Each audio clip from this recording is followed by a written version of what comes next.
everyone, and welcome back to the Best Wines Online Tasting Room. I'm Kyle Meyer, and I know what I have in front of me. The question is, do you know what I have in front of me? This is a very special tasting. The bottles are small, right? So what does that tell you? Okay, the stuff might be a little sticky. Might be a little sticky. Julie Mortlock is sitting right next to me. She's a senior winemaker at a winery called Bortoli, which, most people outside of America probably have a keen sense of, I would say, right? To some degree, yes. To some degree, yes. Yeah. But, in America, this wine, not too many people know about it. But it's called the Noble One for a reason. And the reason is it's flat out one of the, if not the greatest dessert wine produced in Australia. And the fine lady sitting next to me, it's her baby. That it right? is. It's your baby. Yeah. And so when we got the phone call, Julie, you were going to be in town, and we were going to be able to do a vertical of these wines. I thought instead of doing a pre-tasting type deal, throwing it together, we were going to spend a little extra time, talk about the Noble One, because I think it deserves the time, and maybe go through the wines as we discuss just what makes this wine so special. Yeah, that's fine. Yeah, are you good with that? We're good to go. Okay, cool. So Julie, welcome. Thank you. Let's start at the beginning. First vintage of this wine was 1982. Darren de Bortoli, who started this wine, was at college in Roseworthy in Australia, and someone brought along a 1975 Chateau Couteau, and he was quite taken by the wine and the style. Went home and was telling his father the story, and Dean de Bortoli said, "Well, McWilliams made one many years ago, and there just so happened to be an excess of Semillon in the region at that point that had Botrytis on it that no wineries wanted to buy, obviously, because they look rotten. Botrytis is bad. Yeah, but they went out and bought some. The growers thought they were great, getting paid for rotten grapes. Right. Okay. And Darren had his first attempt at making it, which was reasonably successful, but it was never released. Mm-hmm. And in 1982, again, an excess of Semillon, but perfect conditions for Botrytis. He bided his time and waited till he harvested it, and you learn patience making this wine, which he did, and he basically hit the jackpot in 1982, and the rest is history. It's just followed on. When you talk about Botrytis, let's talk about Botrytis for a second, because some of the folks that watch these may be familiar with Botrytis, others may not. You said rotten grapes. It's a mold that infects the grapes, but a specific mold in this particular case. Right. So as opposed to bad mold, this is good mold. Good mold on the right grapes at the right time of the year. Okay. And what does the Botrytis do to the grapes that a bad mold wouldn't? Well, Botrytis attacks the thin skins of the Semillon in particular, and it dehydrates all the moisture out and just leaves these amazing flavours behind. Whereas the bad grapes might dehydrate the grapes, but they leave ugly flavours behind. Right. Bad taste. Botrytis. Get to know the word. It's very important. It's a beautiful thing. You see Botrytis on a bottle of wine, chances are you're getting something pretty tasty. Yeah. So why the name The Noble One? Well, up until 1990, it was called Sauternes, but with all the regulation changes with the French wines, we were no longer able to call it Sauternes. So Darren had an inspiration. The Noble Botrytis is often referred to as the Noble Rot. So Noble One it became. So I think that was an inspirational name for this product. So, and now in Australia, I don't know if you guys know, well, actually most of the world, this wine's a pretty big deal.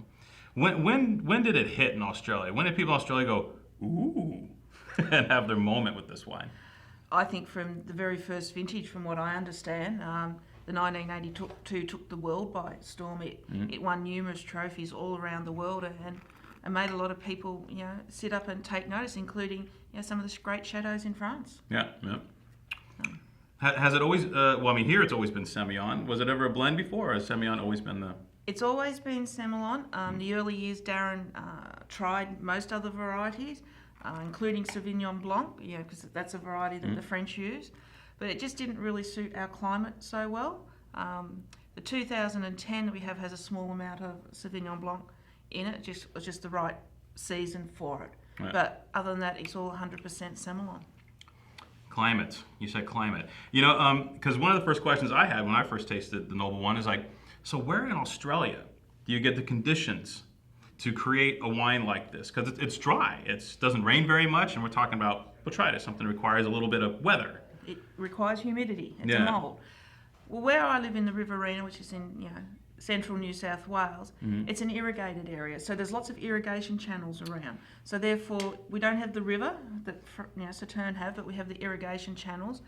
And during autumn, we quite often get some nice fogs of a morning, and it just brings in the humidity. And as long as your vines are nice and compact around it, they'll hold that humidity in and around the grapes. Most of the grapes are flood irrigated, so again, you've got moisture in the vineyard. And as long as Mother Nature does the right thing at the right time, we end up with a luscious, beautiful wine. So it's channel-induced Botrytis. Well, not induced, but we use the same vineyards every year, so there's a lot of Botrytis in those vineyards. So as long as Mother Nature, as I say, does her right thing, we generally will get good Botrytis, even in some of the years that have been quite dry. Well, we're off to a good start here. This 05 is really super tasty. It is. 2005 is actually the latest vintage harvest that I've ever had. We went into July, so it was picked. The last of it was picked the very first week of July. It was quite dry, and was sitting waiting, and I was waiting, and I took Darren de Bortoli out with me to a couple of vineyards, going, well, do I pick it, Darren, or do we just wait? And we waited, and eventually picked the last of it at the beginning of July.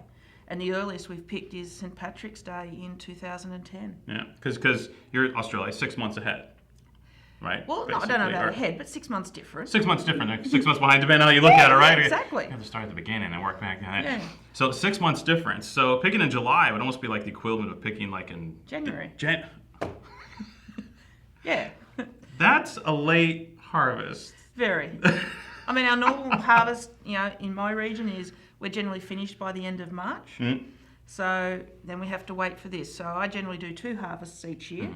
We do the normal harvest, and we have a little rest some years, and then we do the Botrytis harvest. Well, this one has that wonderful Botrytis character, but the secondary characters are starting to kick in.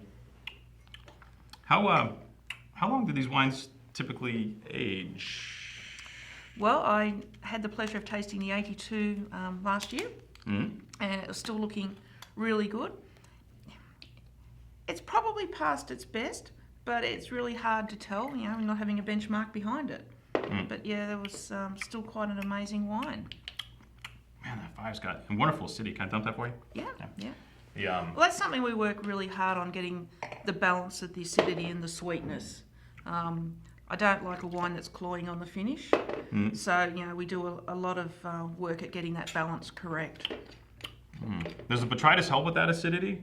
Does Botrytis increase acidity, or does it lower it? It lowers it, yeah. We have to add quite a bit of acid at the beginning. To get through the process? Yeah. Wow, completely different. Yeah, they are. More floral, huh? Each vintage has its own nuances. And, because it's so weather dependent, the amount of Botrytis you get, when you get it, when you harvest it. Generally, we keep the same amount of oak in them. They have about roughly 33% new oak in each year, French oak.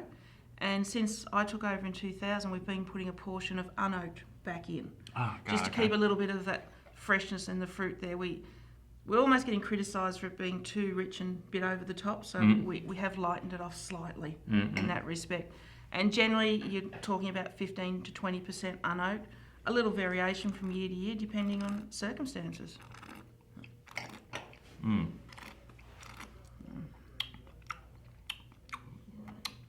Wow, that's good too. Fresher, but somehow they get a little less perception of acidity in this wine, even though it's fresher. And I think part of the freshness is not just a year younger, is also we changed to screw cap. Very cool. We first put some under screw cap in 2003 as a trial, and by 06 we were more than convinced it was the way to go, so it's 100% screw cap now. And I'm thinking that will hopefully age the wines a little longer. Time will tell. Hopefully I'm around long enough to see it. Right. Are you harvesting kind of at the same sugar levels they would do like in Sauternes or something like that? Is it kind of like still the model is in place? Yeah, generally. Generally we're picking between 20 and 25 Beaumont. A little bit dependent on the degree of botrytis. And also, because it's so slow processing, you've got to sort of plan out so that you've got one vineyard finished one day that you can go on to the next one. You can't pick it all at once. So you take passes through the vineyards based on when the grapes are... Because you're picking botrytis berries? Or? No, we're picking whole bunches. Oh. But, you know, we've got 5 or 6 different vineyards, so we've got to pick them at different times and, you know, sort of allow for the processing of the grapes, because it is a lot slower than, you know, processing normal grapes. Wow, 06s. Actually, yeah, they're both really good so far. This is fun. I don't know if you... And I'm shot. Getting back to Sauternes, you know, talking about value and price, I'm always shocked at the reasonable price of this wine. It's always stunned me, the price that you release it onto the market at in context of the rest of the world's great dessert wines. Well, that goes back to Bortoli's philosophy, you know, good wine at good price, you know. You want people to be able to enjoy it. Right, it's not a, getting back to what we were talking about earlier, it's not quite the museum piece, eh? No, I mean, you know, you're not going to go out and buy $1,000 bottle of Sauternes every night. Whereas, you know, you can have one of these bottles for, what do these selling? Yeah, like 30 a bottle or something like that. That's an amazing difference. Yeah, You know? yeah. I would say. You know, is the other one, you know, 20, 30 times better? No. Well, there you go. There you go. But this is just as labor intensive. Oh, definitely. As I said, you learn patience, waiting for when to pick. It's very slow processing in terms of harvesting, crushing, pressing, you know, getting it clean, fermentation. I mean, fermentation on a normal white wine is, you know, 2 to 3 weeks. Yeah. You know, 2 to 3 months on average for probably these wines. So yeah, I've learned patience. One bubble at a time, bloop. Essentially, yes. Essentially, it can be quite slow. We harvested this year's at the end of April. I currently still have 3 ferments going.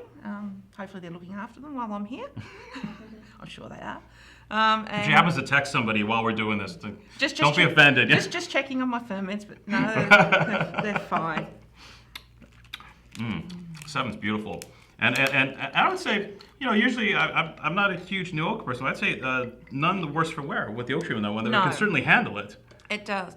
The more botrytis you have, the more new oak it can handle. It just seems to blend together much better than, you know, if you don't have enough botrytis. So the 2008, one of my favourite vintages. Drought year? No. Not in your neck of the woods, or? No, it was sort of the drought sort of was finishing, and we got nice rains in late March and some nice early morning dews to keep the botrytis going. We got a really clean infection, and it's just, you know, I think it's a very special wine, this vintage. A really clean infection. Nice. You only have those discussions, but it's true. Yeah? How's that infection going? Oh, beautiful. So clean. Don't get the antibiotics out. So, right, penicillin's like evil in this place. No, don't. Yeah. All right, let's see. I think we covered everything. We pretty good? I think we've got most points covered. I think if you didn't know about the Bortoli's Noble One and the process and the where and the when and the how and the who, you do now. You can always go to our website. Which is? www.debortoli.com.au. I've been there. It's nice. Were you checking up on me? Yes. Well, just a little research, you know. Just want to make sure I didn't, you know, have any, like, you know, weird people in here. You know, just kind of want to make sure, you know, put a voice on the video. No. Pretty sane.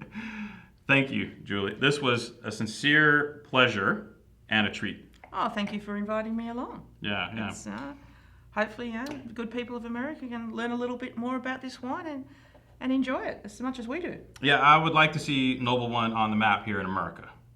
Remember, kids, you don't need to spend $100 for a bottle of Sauternes. It's right here in front of you.